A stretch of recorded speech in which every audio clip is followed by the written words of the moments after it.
You begin lying on your back in Shavasana.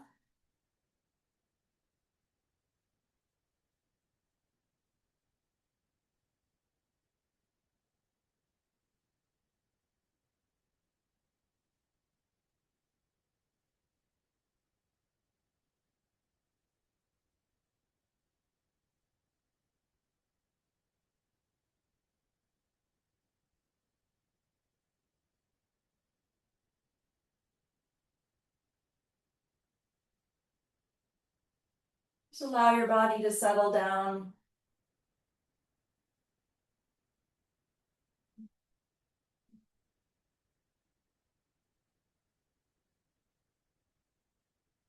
Now let there be a sense of emptying before you begin.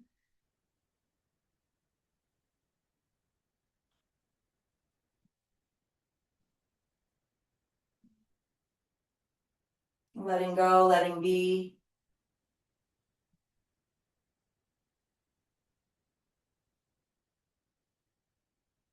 Let your breath breathe you.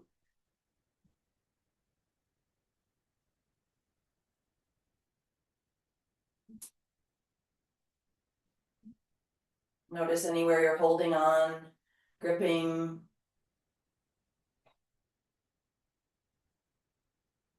And perhaps simply by bringing your attention to those areas, they can soften and let go a little bit. And maybe not, and that's okay too.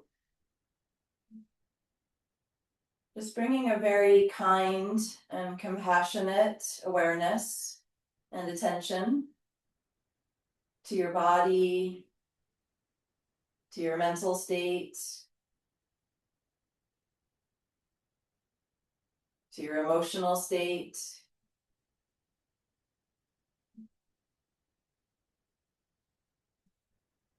To the moment.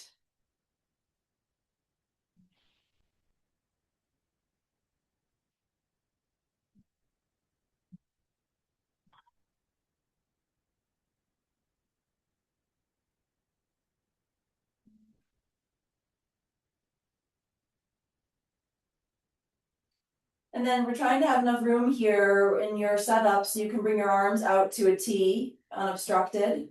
So shift if you need to, if you can. And let's plant the feet wider than hip width apart. So beginning our movement inquiry with a little windshield wiper of the leg side to side. So letting this outer leg just drop and let go. I often see people holding it up. They don't even know what they are. So just let it drop and go side to side here. We're working slowly and intentionally in our practice.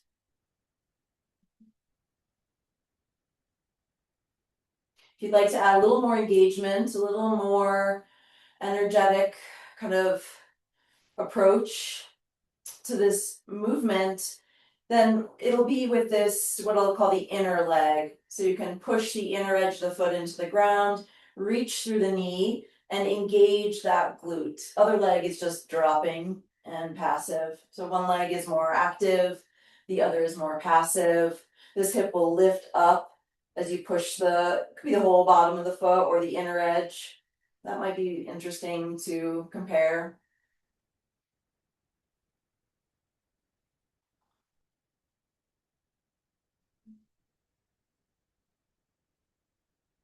And then adding one more element, this will be an external rotation of the shoulders. So if you're not sure what that looks and feels like, it's usually more helpful to start with the palms facing down.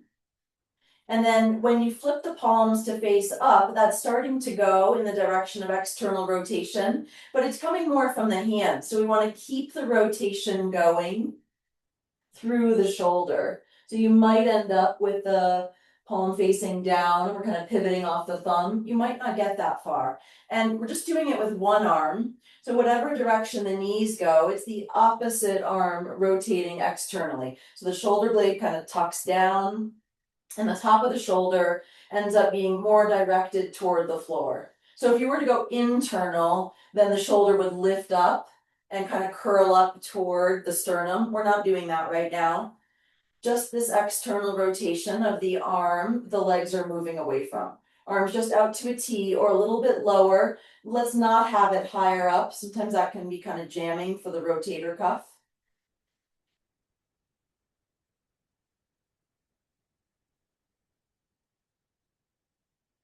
And once you get the sense of that movement in the arms, you don't need to flip the palm down. It can just start palm facing up and then rotating from there. Sending energy through that inner leg.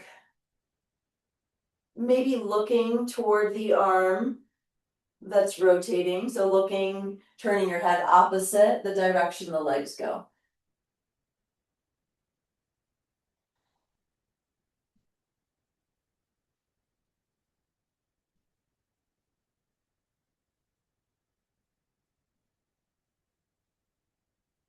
We're focusing today on spinal rotation, twisting.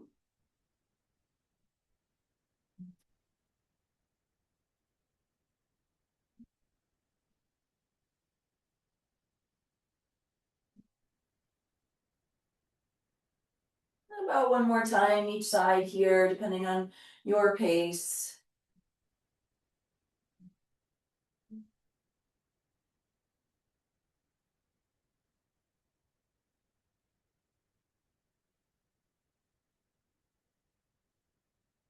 Gradually coming back to center. Keep the feet planted, but bring them hip width apart. And interlace your hands at the base of your skull. So head is heavy in the cradle of the hands for our spinal undulation. You can start the movement with the pelvis, so tilting the pelvis kind of forward and away from you. This will create a gap or a space between lower back and the floor. It's a back bend or spinal extension. At this point, we're also pressing the arm bones down into the ground. And then as you exhale, tilt your pubic bone toward you and root through the lower spine, root through the whole spine into the floor. And now we curl up, try to peel the shoulder blades up off of the ground and squeeze the elbows, not just toward the knees, but really toward each other. Following your breath here.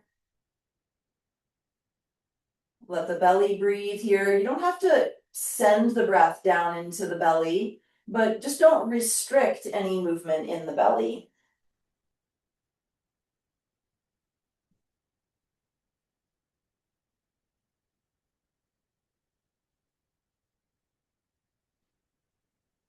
Incorporating a diagonal reach with your exhalations.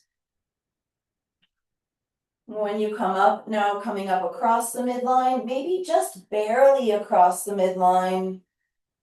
So the elbows are directed kind of toward the inner thigh.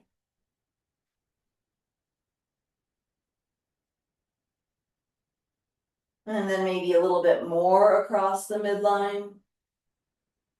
So maybe elbows are directed toward the middle of the thigh or the hip.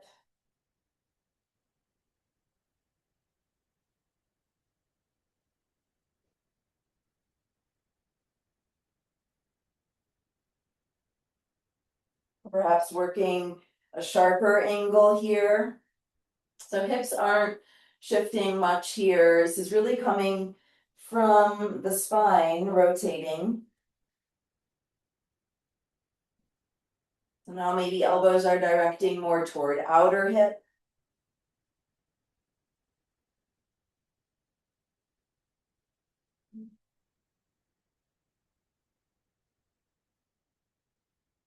You could even add a little side bend and then curl up.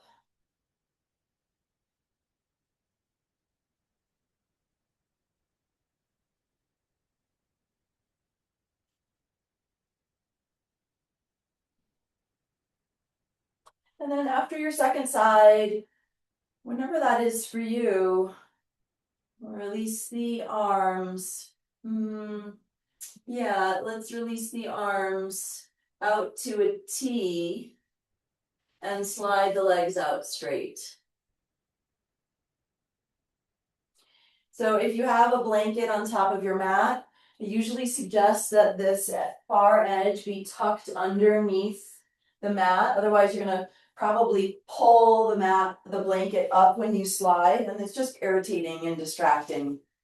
So we're gonna slide the legs into a spinal twist, working with gravity. So the feet are gonna stay on the floor the whole time if possible, sliding both knees toward one elbow, and then sliding the legs out straight. Knees going directly toward the elbow, second side, and then sliding out straight. So I often see people like plant the feet and then drop the knees over to the side. It's just not what I'm suggesting. So we're trying to work with gravity a bit more. And let's try to keep the shoulders down. Shoulders stay rooted.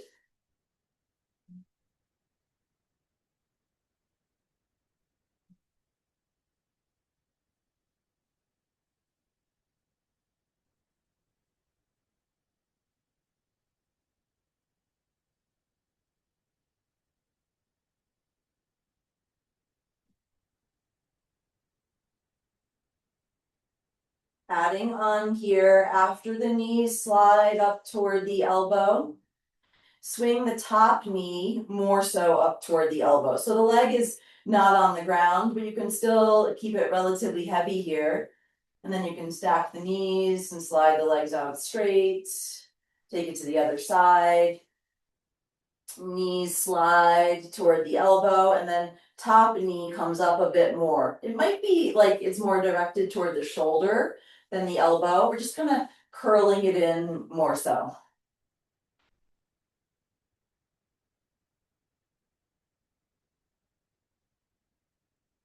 Always working to cultivate a moderate amount of sensation. You can make the movement smaller and or go slower if you're pushing into pain. So just don't go as far. And usually we end up kind of arriving in that pinchy ow pain when we go fast, because we kind of miss the cues that the body's trying to give us along the way. So you can always slow it down. And then we're going to add on one more element here. So after the knee slide up toward the elbow, the top knee swings up toward the elbow, and then extending that leg out in front of you, pushing through the heel, bend the knee, stack the legs, slide the legs out straight. That's it, taking it to the other side. We're alternating, knees slide in, top knee comes in a little closer to the body, and then stretch your leg out in front of you. And drive through the heel. The knee might not get completely straight. That's okay. Actively pushing the heel away as you pull your toes toward you.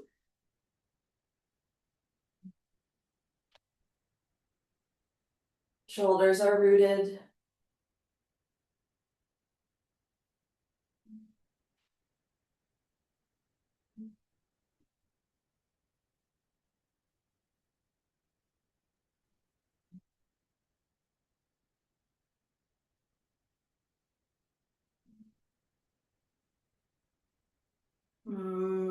One or two more times here, each side. Try not to cut any corners. So that happens a lot, right? We know like where we're going and we're eager to get there. But try not to take the shortcuts. So it's still sliding the knees in, and then swinging the top knee in, and then extending the leg, straightening the leg out in front of you, bending the knee, sliding the legs out straight. So we're really embodying the movement, staying intentional.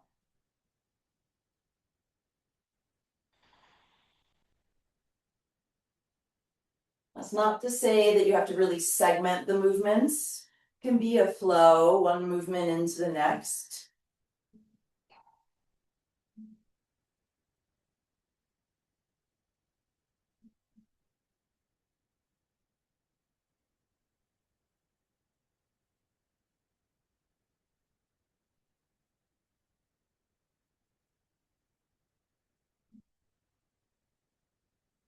After your second side, legs are straight,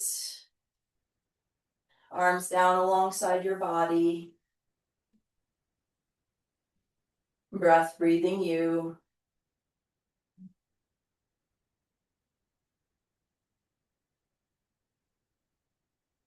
Present to notice sensation.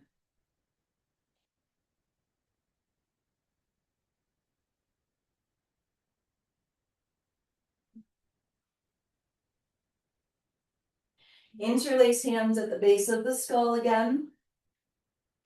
Elbows stay wide for this one. They stay as heavy as they can. So the arms are working, surrendering to gravity rather than lifting up for our side scrub. So we'll slide into a side bend. One elbow slides down toward the same side hip. The other elbow slides toward whatever's behind you, whatever's back behind your head, and then slide back through to center.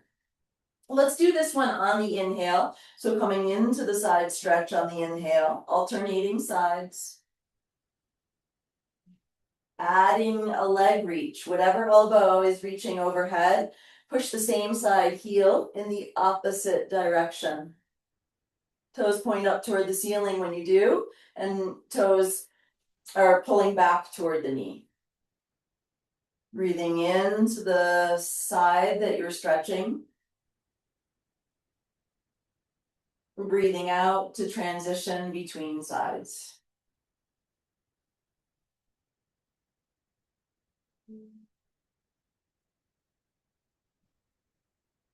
And be mindful that your ribs aren't flaring up toward the ceiling like mine usually do if I don't pay attention.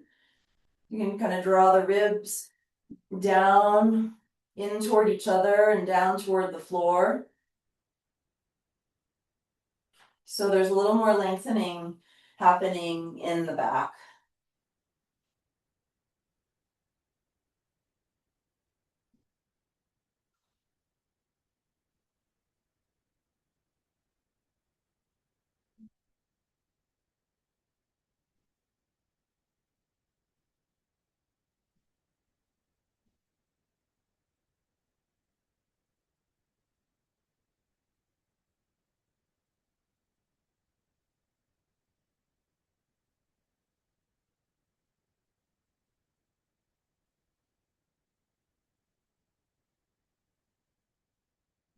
And then eventually making your way back to center, returning to Shavasana.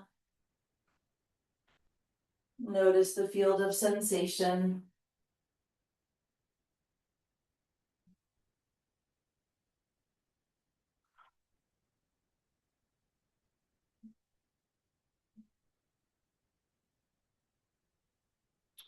Okay, from here, rolling onto your side,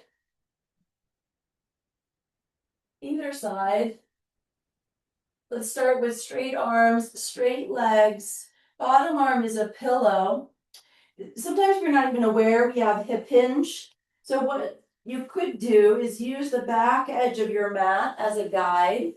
So the back, the sacrum aligns with that back edge of the mat. And so does the back of the head. So usually the head is a little bit more forward. So you might have to kind of walk the upper body back a little bit to create that straight line. And then we'll take hold of the top wrist with the bottom hand. And tug a little for traction and push through your heels, especially the top heel. Notice if the ribs are spilling forward. Bring the ribs, it's like the right side of the rib and the left side of the two sides of the rib cage go in toward the midline and then toward the back body and a little bit down toward the pelvis. So it's like in and back and down. Head is heavy. Relax your jaw. .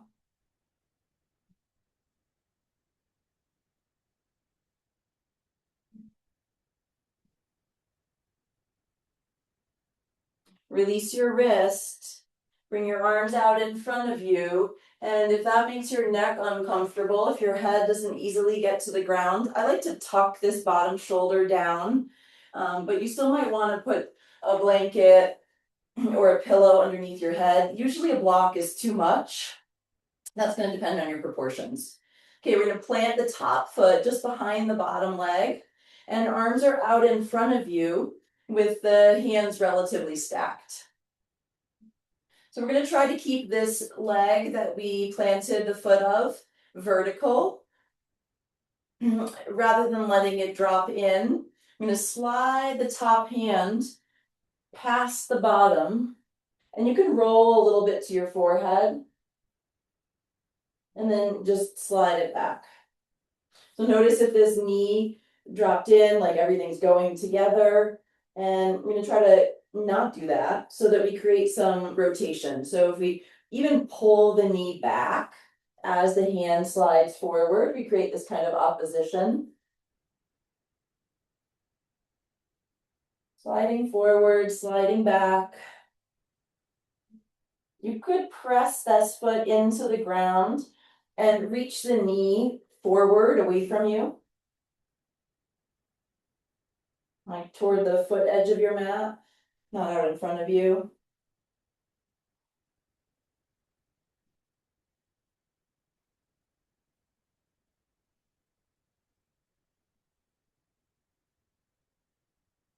I'm letting the head go along with this movement of the arm, but not letting the leg go along with it. A couple more times.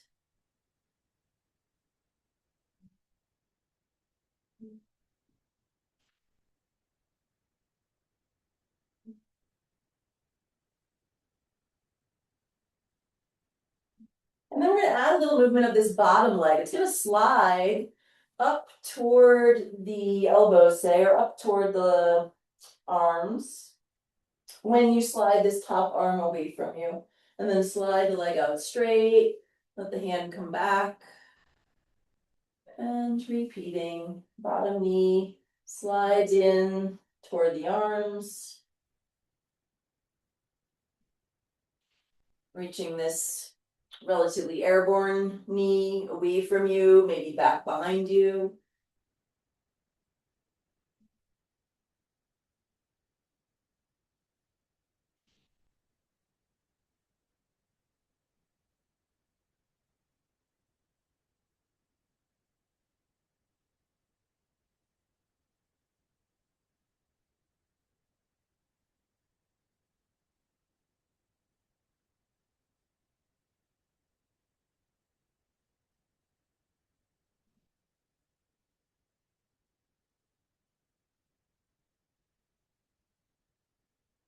One more time on this side.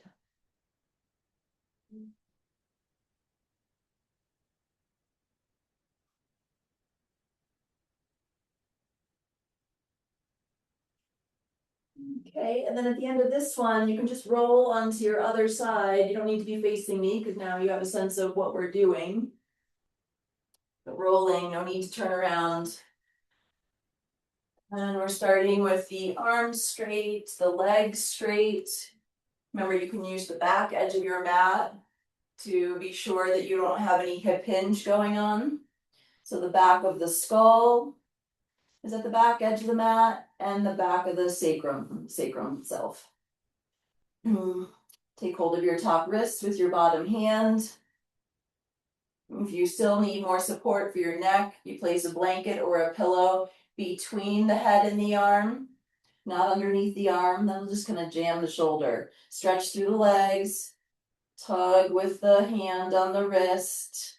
It's like just below the hand. It's just kind of like sink into place here. Pushing through the heels, pushing especially through top heel. Notice if the ribs are spilling forward, bring them in toward the midline, toward the back body, and even a little bit down toward the pelvis. In, back, and down.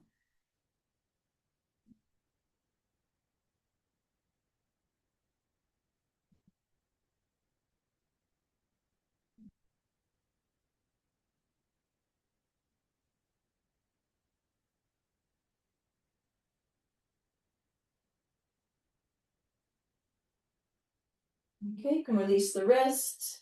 You're gonna plant top foot behind the bottom leg. Bring your arms out in front of you. Kind of tuck your bottom shoulder down away from the ear. Head coming down to the earth or pillow or blanket. Probably better than a block. Unless maybe you have a smaller, softer block. Okay, I'm gonna keep this leg that we just planted the foot of relatively vertical. Slide your top hand out in front of you and then slide it back toward you.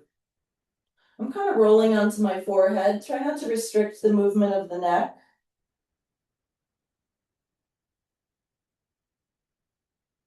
If you want to be a bit more active with this back leg here, you can draw the knee further back behind you as the arm slides out in front of you, and or push the foot into the ground and drive the knee forward toward the foot edge of your mat.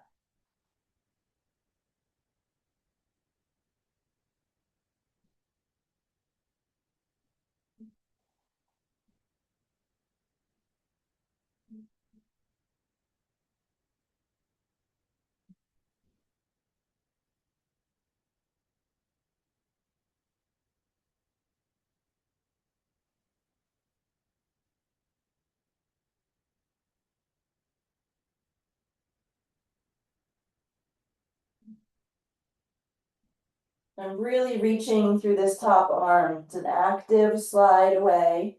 When you're ready, you can add this movement of the bottom leg. Slide the knee toward you and then slide the leg out straight again.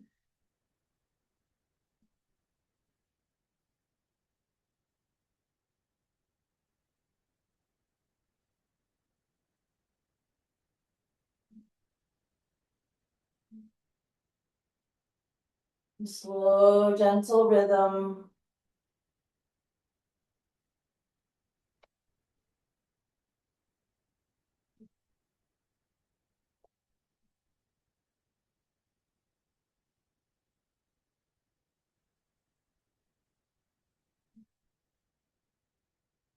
Couple more times.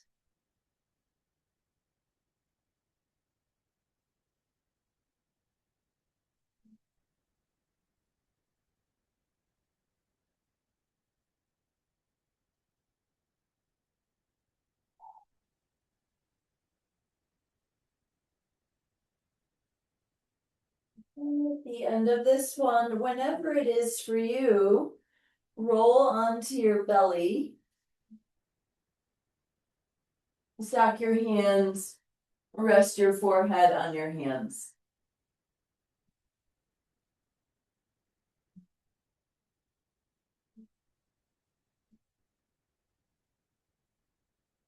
Let's tuck the toes under and walk your toes toward your knees. Push out through your heels. So the knees are going to come up off of the ground, most likely when you do that. And then take hold of your elbows, root down through your forearms and lift up to this Sphinx variation. I'm strongly drawing the shoulders down away from the ears, pressing the front of the pelvis into the mat. Engaging glutes, that's going to help stabilize, support the back.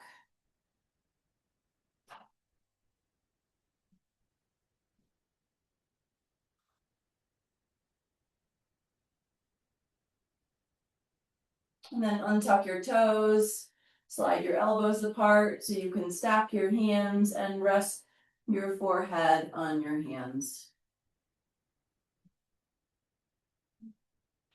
Bring one leg out like tree pose or like Baddha Konasana, cobbler's pose. Some people call it bound angle. It's just the one leg here. Foot's not going to move. Head is down. Slide your knee toward you. So the hip hitches up toward the ceiling. And then slide the knee back to where it was before, further away from you. Try that a few more times. just the inner knee that's sliding towards you on the ground, and then sliding away from you. See if you can figure out how to do it without moving your foot at all.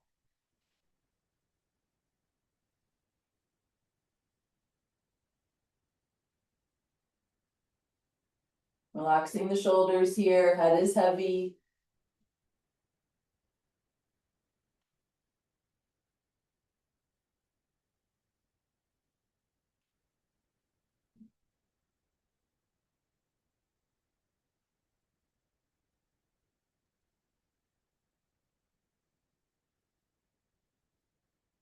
And then next time you slide the knee back to where it started, so it's further away from you, and the hip is closer to the floor, the inner thigh is closer to the floor.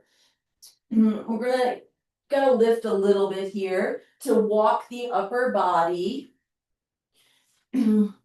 closer to that knee. So same side elbow, getting closer to the knee. So we're side bending. You can bring your cheek down or your forehead down. Tuck straight leg toes under and drive through the heel. You might be able to get your knee a little further away from you. See how that feels. No force, just a possibility. Breathing in to the side body. Breathing into that side that you're stretching. Side of the rib cage. Between the hip and the rib cage, rib basket.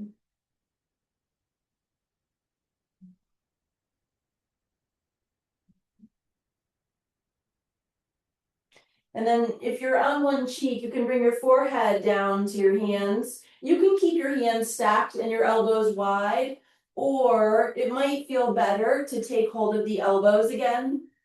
I'm coming up into this cobra, this sphinx variation, but with this side bend. So I'm pushing through the heel. Try squeezing the straight leg glute, drawing the shoulders down.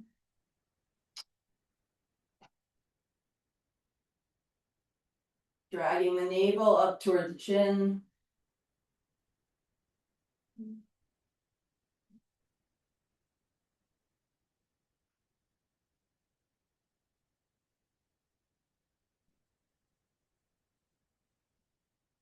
Lowering back down. Kind of unpack it all so you're back at center with your hands stacked, toes untucked, head down.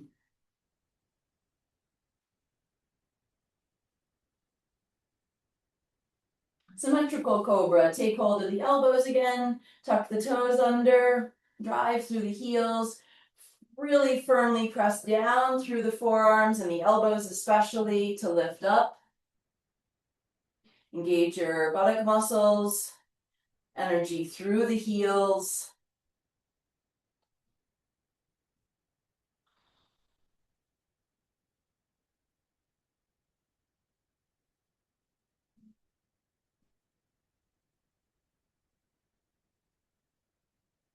Lower down as you do, untucking the toes, stack your hands, bring your head down. Second side here, bringing the knee out to the side.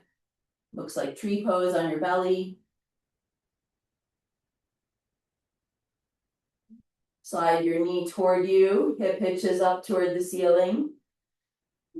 And then slide your knee away from you back to where it was a moment ago. The foot's not moving here. See if you can figure out how to find the movement without moving where the foot is at all.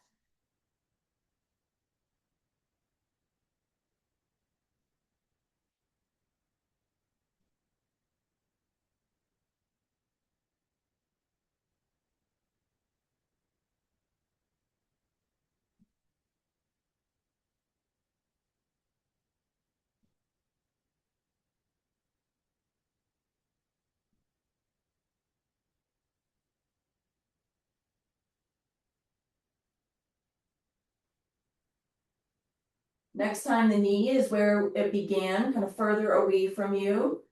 Hip relatively close to the ground, inner thigh closer to the ground. And lift up a little bit so you can walk your upper body toward that leg. And then bring your forehead or your chin back down. Sorry, forehead or cheek. And then tuck straight leg toes under. So press through the heel. Breathe into the side, between the hip and the ribs, through the whole side of the rib cage.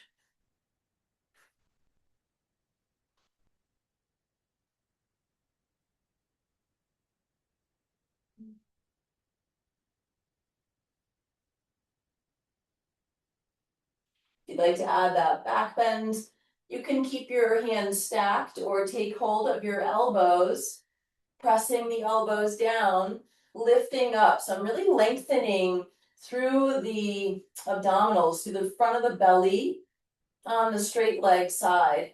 Engage this glute and draw the shoulders down the back.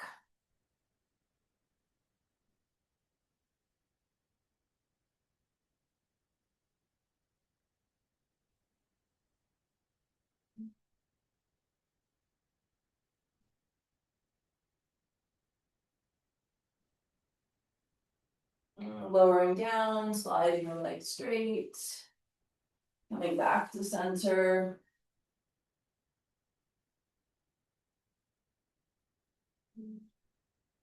Coming back to symmetry with one more of our Sphinx variation.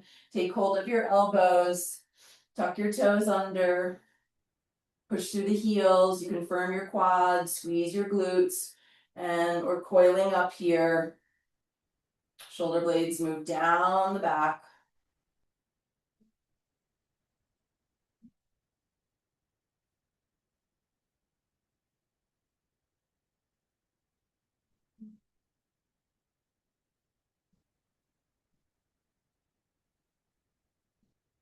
This time, as you lower down, tuck one arm underneath you and across, so you can roll onto your back again.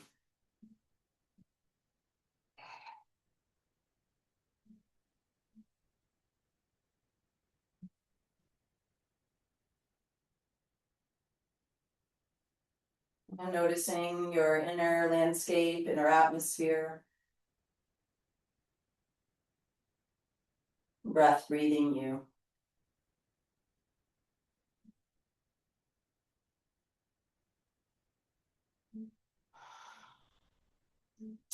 Okay, one more round of our spinal undulation. We'll plant the feet about hip width apart.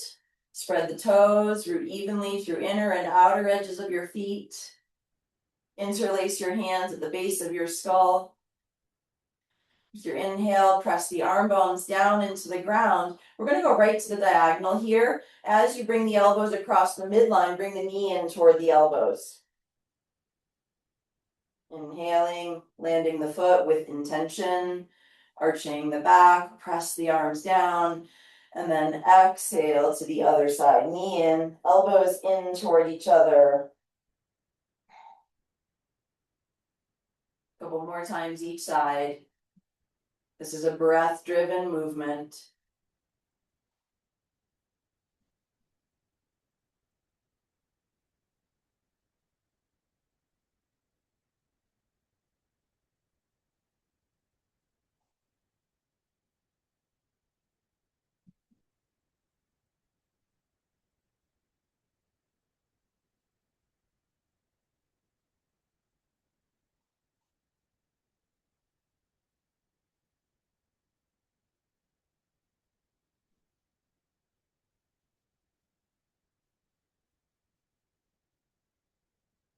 After your second side, release the head, slide the legs straight, Shavasana. Notice what you notice.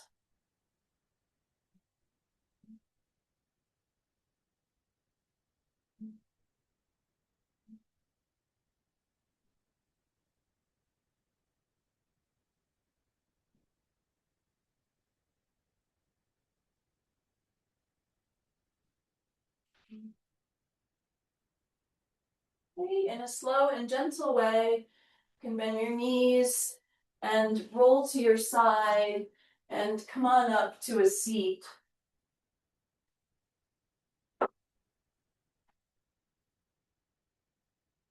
We're going to sit in this what I call pinwheel style shape.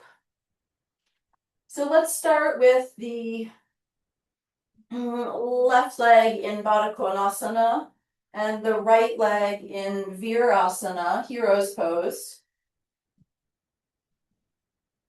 So if it's available, we're having this foot tucked in pretty close to the hip, and we're on the top of the foot rather on the side of the foot. Okay, if you're struggling with this shape, I would sit up onto a bolster, pillows, a blanket.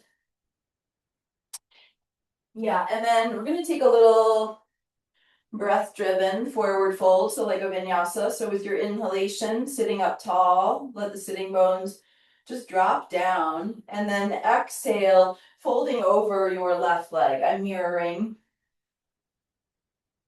Inhale, press the legs down to rise up.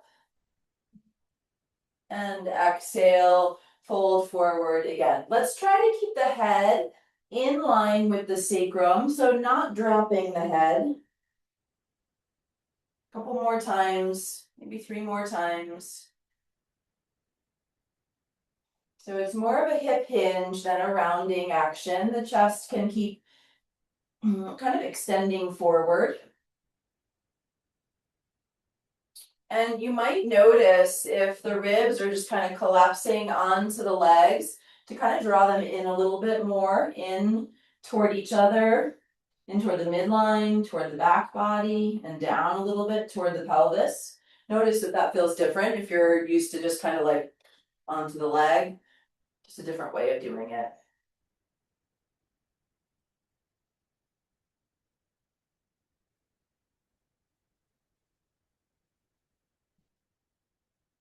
And then the next time you come up is where we'll use the belt in a loop if you've prepared it or you have it handy.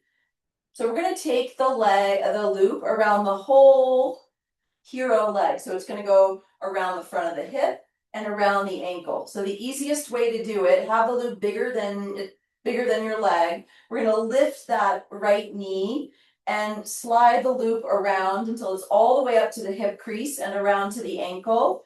And then you might snug it, but the size of the loop is really more dependent on your shoulder mobility. So you've got the tail handy and you can micro adjust here. So this will be a twist to your left. So we're going to take the left hand and bring it behind the back to the loop, not to the tail, to the loop. The palm is facing out. Okay, so you might have to loosen up the loop if you can't reach for the loop. We really want to connect it, palms facing out. If you've got an easy grip, if it was like no problem to get the hand to the loop, snug it down. Okay, and then we bring the right hand to the left knee, to the Baddha Konasana, or kind of tree pose shaped knee. Draw the left shoulder back and down, shoulder blade down, and we're twisting to the left here. So very often when we've got this right hand on the left knee, we end up pulling the knee up. Instead, try a little pressure down and away with this right hand. And a lot of the work is really through this left shoulder. So we're opening up the front of the shoulder, drawing the shoulder down away from the ear. You could also, if you wanted to, you could make this right leg more wakeful. I'm kind of reaching through the knee and squeezing the glute. And let's just let the head be in line with the spine. So nose in line with sternum. Sometimes when we crank the neck, then that's kind of driving the twist, but we really want to drive the twist from the spine. So from your center, inhaling to lengthen, root to crown, exhaling, turning through the rib basket.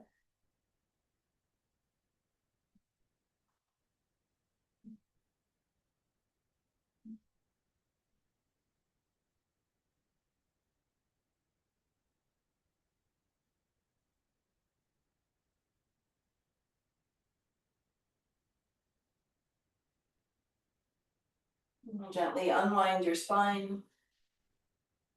Pop off the belt.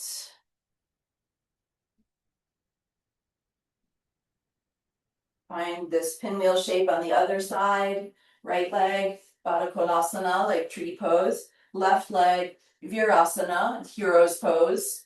So we want to try to be more on the top of the foot rather than the side of the foot.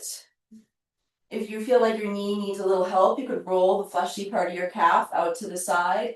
And also, if you feel like you're just awkward, uncomfortable, sit up on something to make it more accessible. Okay, and then once you feel kind of situated here, you can frame your right leg with your hands. And with your exhale, lengthen forward out over the leg. Let's keep the back of the head in line with the sacrum, rather than letting the head drop. Inhale to rise up. Exhale to lengthen forward. If you're noticing that your ribs are popping forward all the time, you can try to bring them in toward the midline, toward the back body, a little bit down toward the pelvis. So it's almost like the ribs are moving toward the back body and not connecting with the thigh. I mean, you might not be anywhere near the thigh, and that's okay too. A couple more times.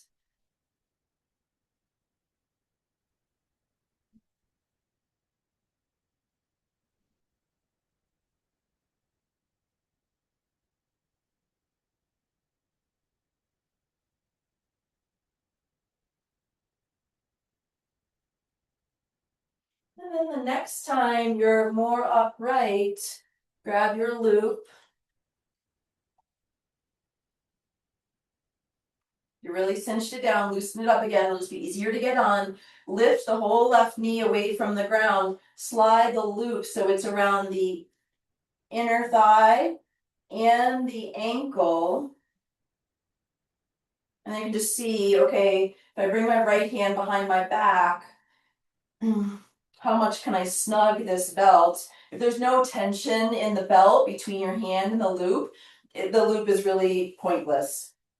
Okay, so you can snug it down to feel that tension.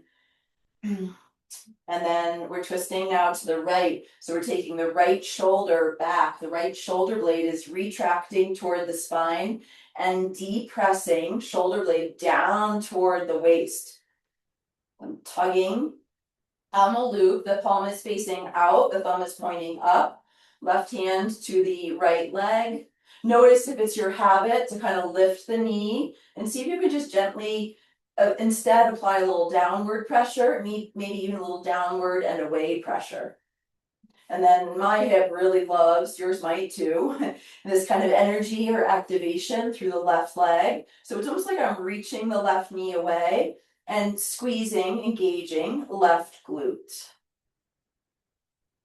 Leave the nose in line with the sternum so you can really focus more on center than periphery.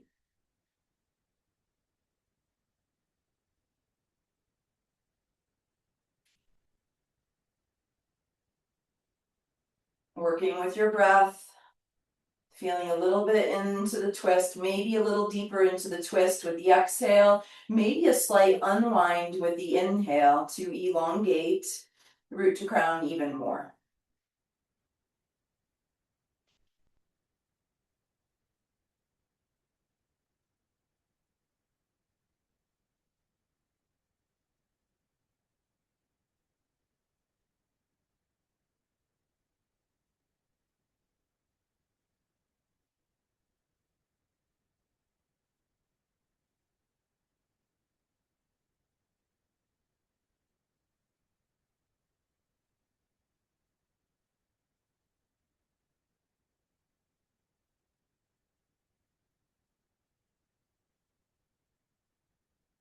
And gently unwind your spine.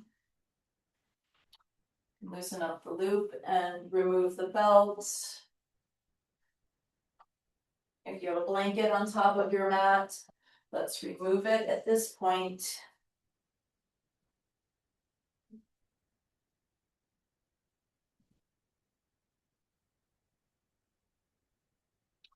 And come to tabletop, all fours.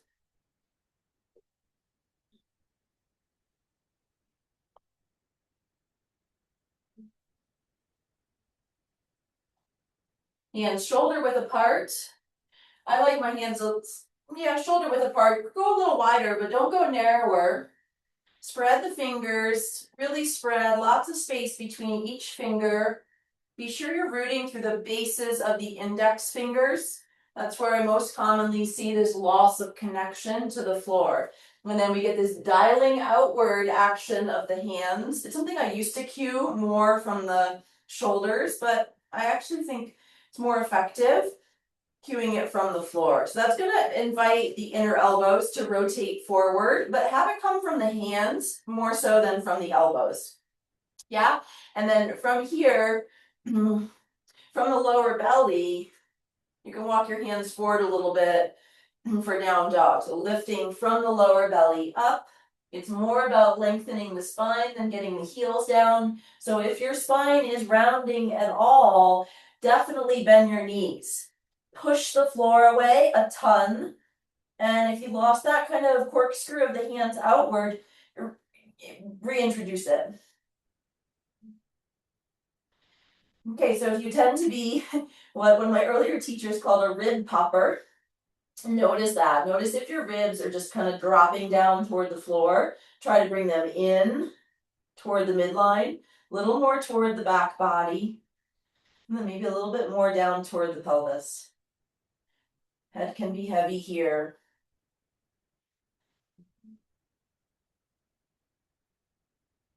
Okay, still pushing the floor away, still dialing the hands outward.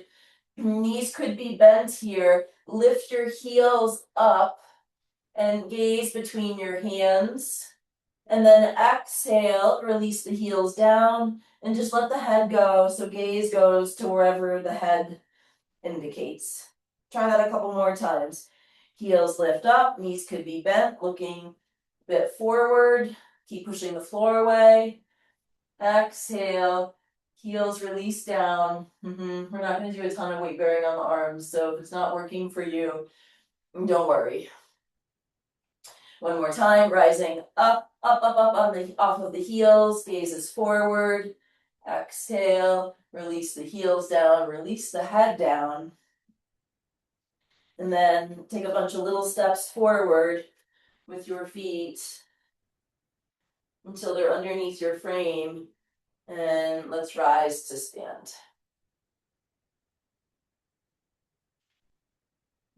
Take your time getting there to mountain pose. You might want to have your block handy to support your head. We're coming into Prasarita Padottanasana. This is a wide-legged shape.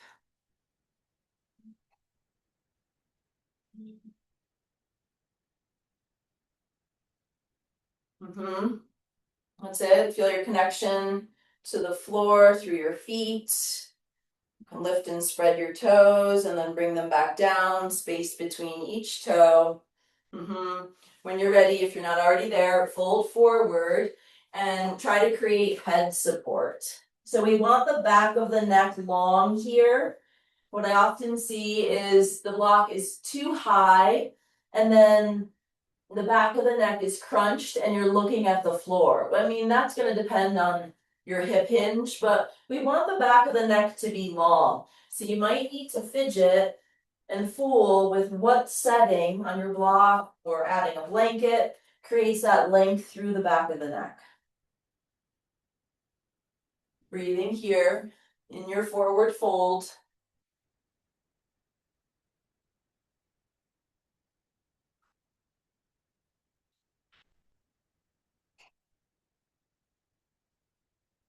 You can keep your hands right where they are on the ground, or you could take your hands to your outer ankles. So fingers are kind of wrapping toward the backs of the heels. And then bring your elbows more toward your legs. So we're not letting the elbows splay out wide. You can try and see what happens in the shoulder blades when I do that. And then what happens in the shoulder blades if I draw the elbows toward the legs.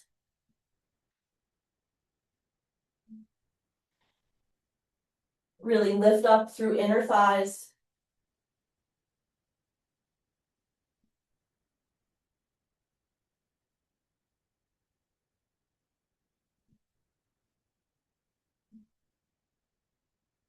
Hands can stay where they are, or taking the arms basically kind of out to a T, but on tippy fingers. Legs are active here. Keep lifting kneecaps, squeezing thigh muscles.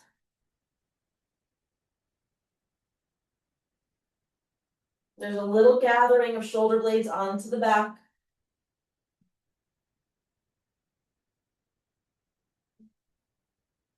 And then bring your hands underneath your shoulders and straighten your arms so your spine is relatively parallel to the floor. If you have to round to get your hands down to the floor, then you can put your blocks underneath your hands. And let's dial the hands out so the fingers point away from each other. Make sure your hands are under your shoulders. Okay, we're going to twist here. Let's keep the right hand down. We're going to twist the left first. In this right hand dominant world, we're going to twist to the left first. So left hand to left hip. Really securing through your feet. Keep the hips level. You could even put your block on your sacrum. And then turn through your spine, not through your hips. Make sure your ribs aren't popping forward. So ribs in toward to the midline and toward the back body a little bit more.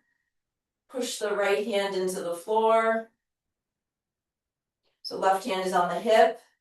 We're drawing the elbow back, drawing the shoulder away from the chest, and then bend your right knee. That's it, really loading up the right leg here. And then slowly re-extend the leg. So really push through right foot, re-extend meaning straighten. And as you do, see if you can get a little more rotation through the spine, independent of the hips. That's it. Now maybe stretching the left arm up if that's okay for the shoulder. So right shoulder is moving down away from the ear, down toward the waist. And let's just look down. So we get a little counter twist for the head neck.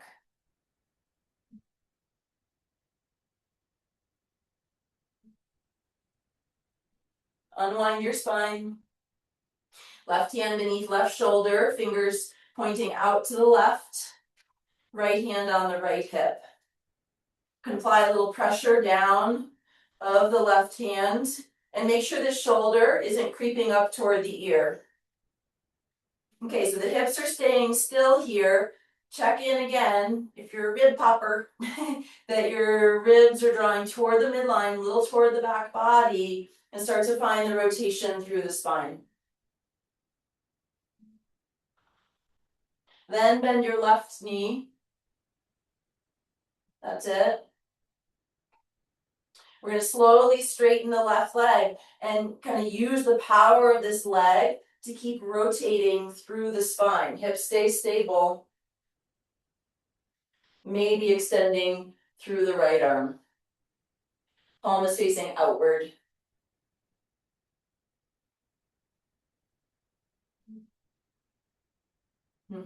Let's look down. Counters, twist for the neck.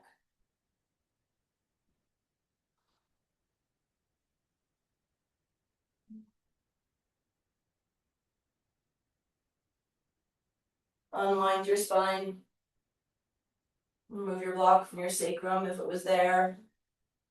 You can heel toe your feet in or come straight up, meeting in mountain pose. That's it.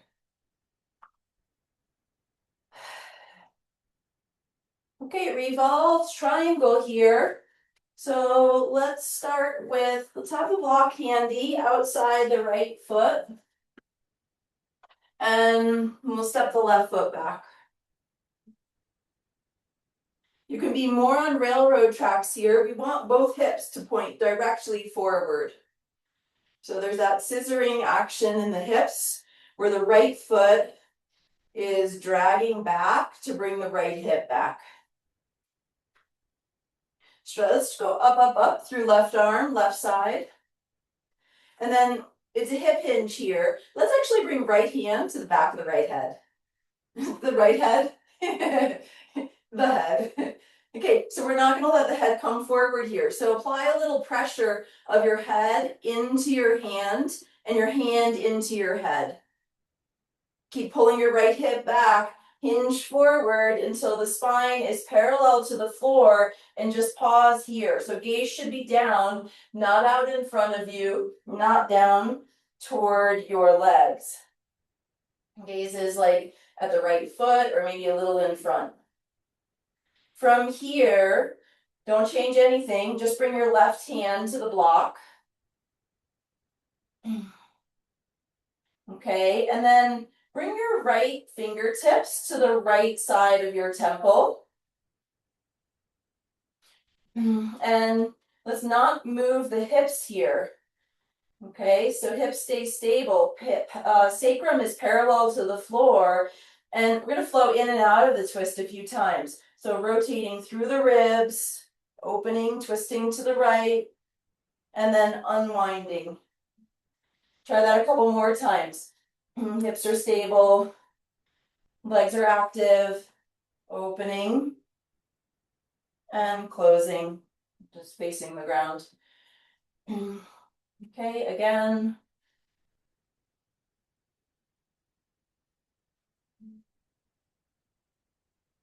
A couple more times. This is going to be our revolve triangle for today.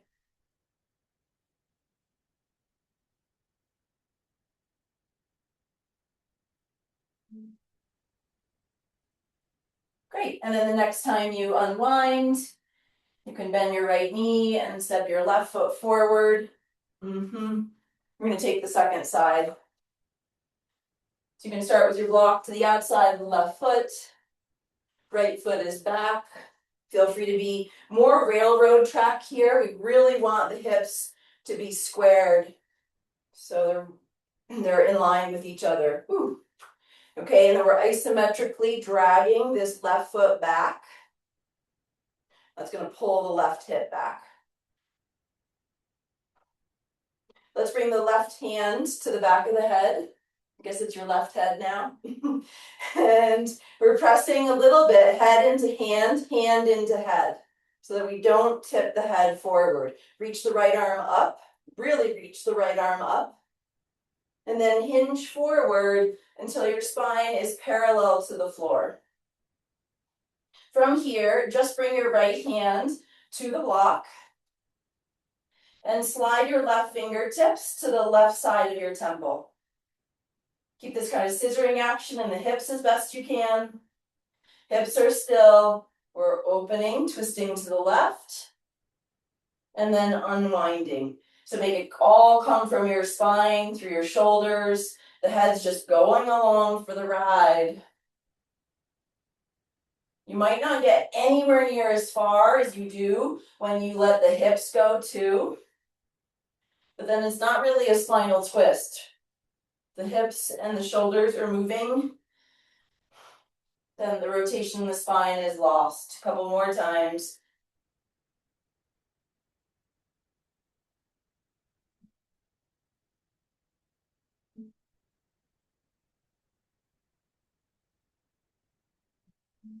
Okay.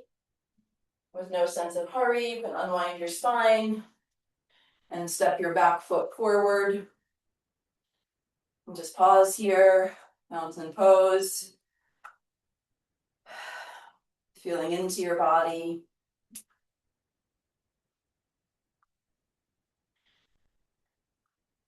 Okay, we're going to take a pyramid pose-ish. So we'll go back to right foot forward, left foot back. You can be railroad tracks, scissor the hips. So from the right foot, you could draw the right hip back and can engage this left glute. Let's bring one hand to the back of the head and the other hand to the sacrum. So they're going to stay in line for a pure hip hinge here. Inhaling, firm through the legs. Exhale, we're just going halfway down. You could bend this front knee if you need to. And then root to rise, come back up.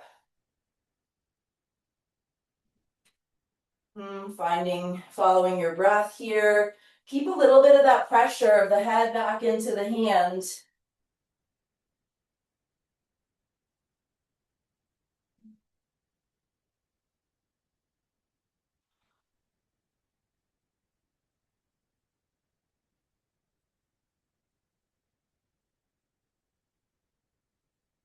Rooting through the big toe, the front foot.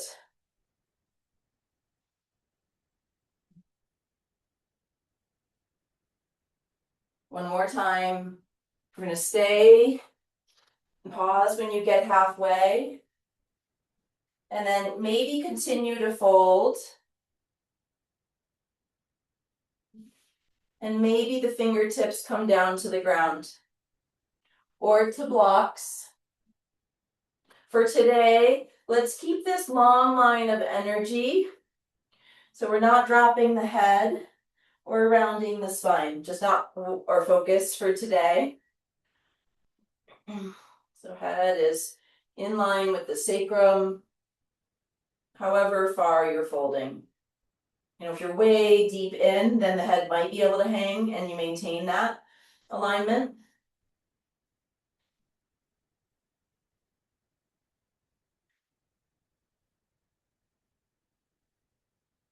Okay, and then you can bend your right knee if it's helpful. Come on up. And we'll step switch for our pyramid inquiry today on the second side. Left foot forward. You can drag your left foot back isometrically, meaning it's not really moving, to scissor the hips and try firming up right glute. Okay, one hand to the back of the sacrum. Sacrum, obviously it's not going to come to the front of the sacrum. Other hand to the back of the head. Apply a little bit of pressure, head into hand into head. The legs are active here, hinging. We're just going spine parallel to the floor or less, and then back up. You could bend the front knee if you're feeling, a really intense stretch in the front leg. Inhale to come up and exhale to come down.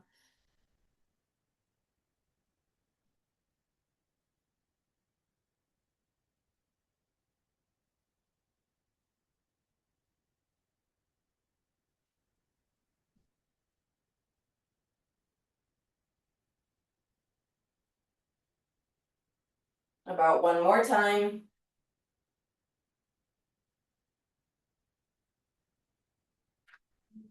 Pausing when you get to parallel. And then maybe continuing to fold. Maybe fingers touch down. Head stays in line with the rest of the spine.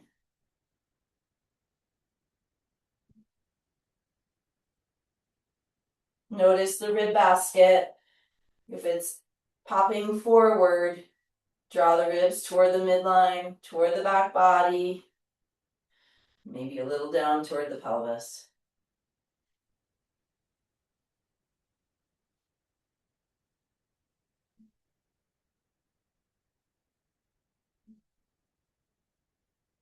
From here, you can bend your front knee and plant your hands intentionally, dialing them outward, stepping back, downward facing dog.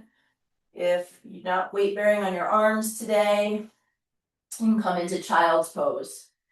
If you're in down dog, let's just vary a little bit. Big toes touch, heels dialing outward. Push the floor away a ton.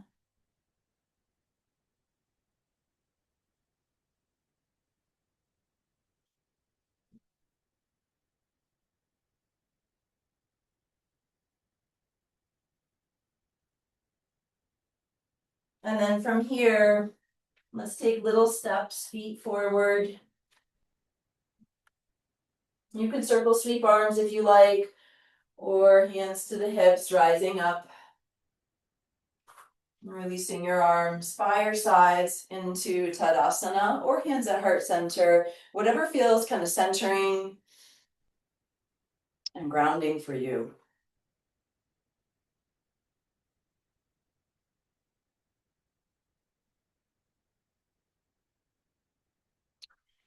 Okay, we're going to work a little bit with chair pose, Utkatasana. So let's start with, we've been working with lately, one hand on the back of the head, one hand on the sacrum, a little bit of pressure, head into hand into head, and then hips back and down, knees bend, we're hip hinging here.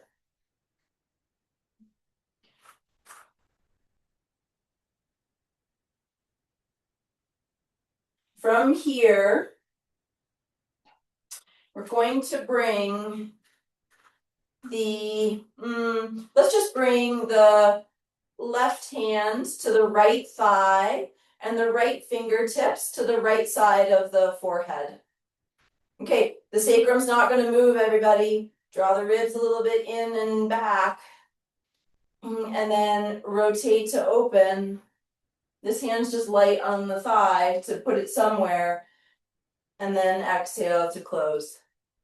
Head is just following the movement. Hips aren't moving.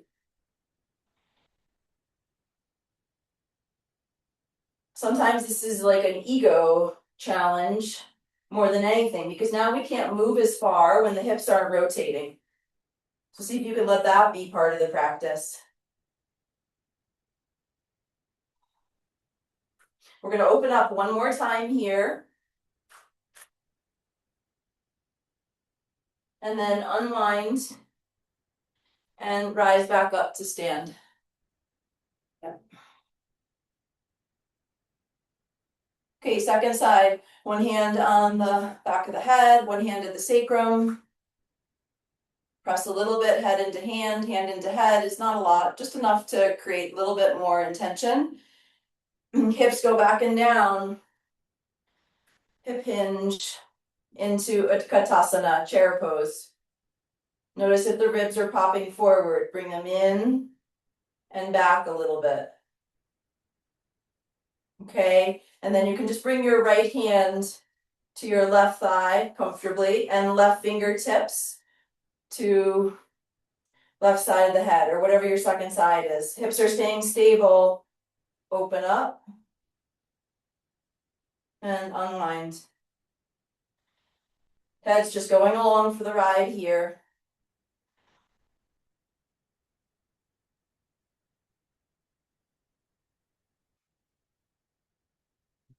That's it. Couple more times. You can accentuate drawing the elbow back to move the shoulder blade toward the spine.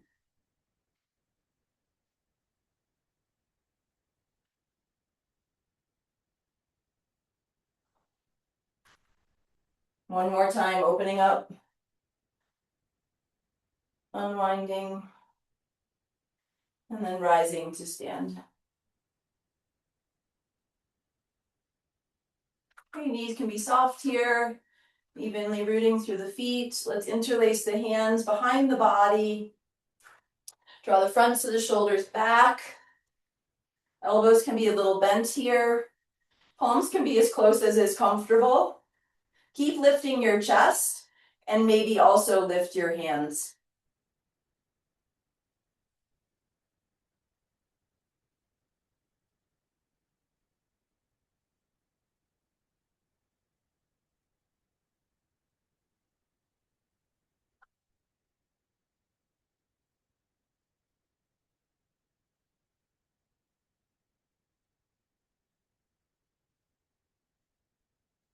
Release your arms. Okay, come on down to sit. Consider sitting on the edge of a blanket or maybe block or pillow. We'll have legs out in front to start for Marichasana. So one seated twist today. Okay, we're going to start with the right foot hugged in, right heel I'll mirror. Right heel in close to the right sitting bone. And then if you're sitting up on something quite a bit, you're probably also going to want another something of the same height for your hand. Okay? So that otherwise you'll be leaning back onto the ground and the spine won't be able to be upright. Okay, so right hand is walking back behind you. Maybe it's on a block or something. We're taking this right shoulder back. So the shoulder blade goes toward the spine and down the back. Let's stretch up through right arm, left arm. Reach up, up, up. And then from your center, try to keep the hips quiet here, everybody. You could even bring your right hand to your sacrum. Just kind of monitor as you turn through your ribs, through your spine. The hips aren't really moving. And then maybe the elbow can connect to the leg. Otherwise, you can take your hand to the outside, kind of wrapping it around.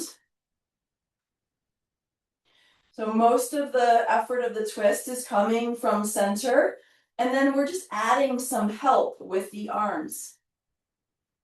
Let's keep the head neutral today, so nose in line with sternum. Left leg is active, foot is flexed. Shoulders down. What I often see is the shoulders round because, gosh, it's so important to get the elbow outside of the knee. So notice if that's happening for you. If the chest is kind of closed and you feel rounding in your spine, you're just not getting as much as you could. So in that case, I would instead wrap the arm, or you can just hold the hand to the outer knee so you can sit up taller.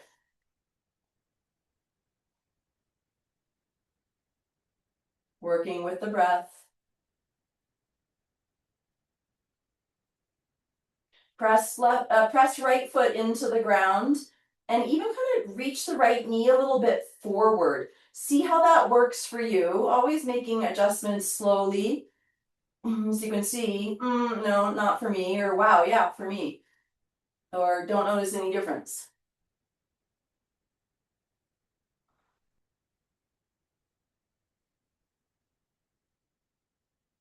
Gently unwind your spine.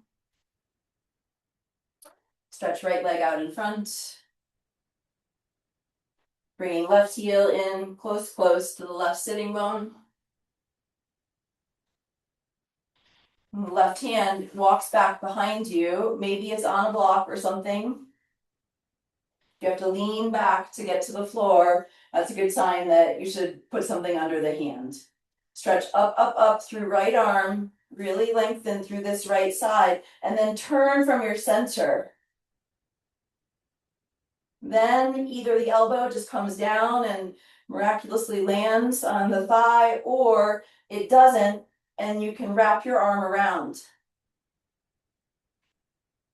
Shoulders draw down away from the ears. Right leg is active, foot is flexed. Let's keep the head neutral today, nose in line with sternum. And maybe experimenting. We'll definitely press the left foot into the ground, but maybe try reaching the knee a little bit forward. It's a tiny movement.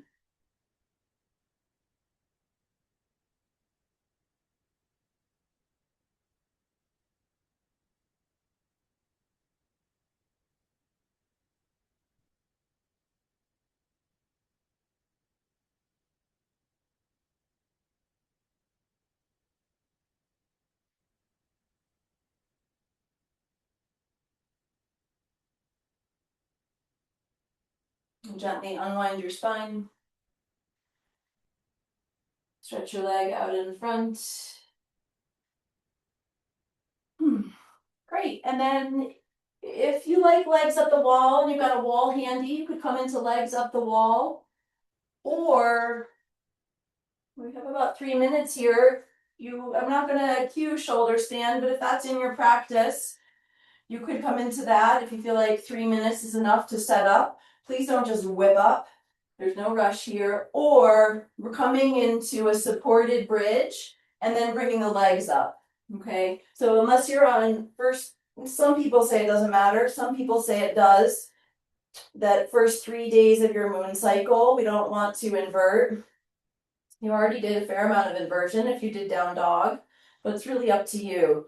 So you could be in supported bridge here, block under sacrum, and then maybe legs up, or Viparita Karani, legs up the wall, or Sarvangasana, shoulder stand.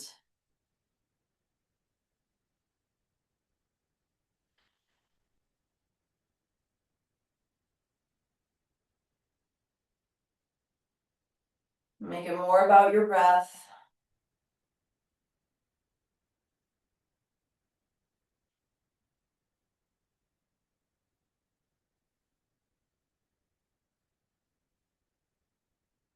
Three-dimensional breath.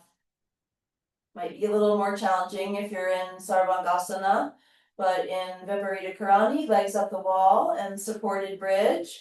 See if you can really invite the breath into the sides of the ribs and the back of the lungs, backs of the lungs.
Okay, and then slowly and gently coming out of your inversion and into Shavasana. You could certainly stay longer, particularly Viparita Karani, legs up the wall.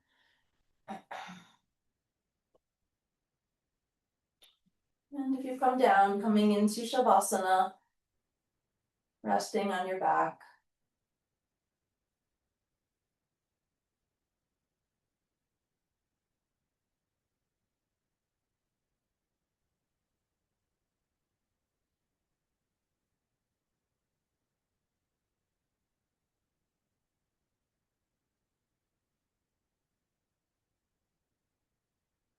Enter a state of non-doing.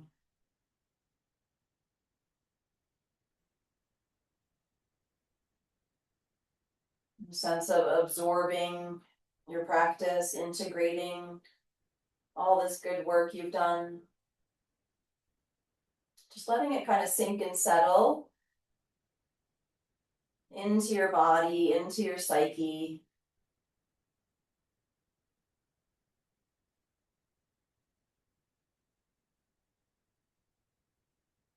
Just resting.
Feel your breath.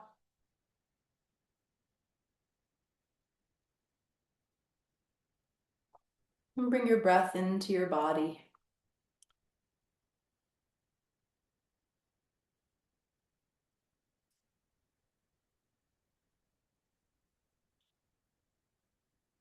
Feel free to remain in Shavasana for more time. Or if you're ready to transition, gently, slowly, bending your knees, rolling to your side, and then rising up.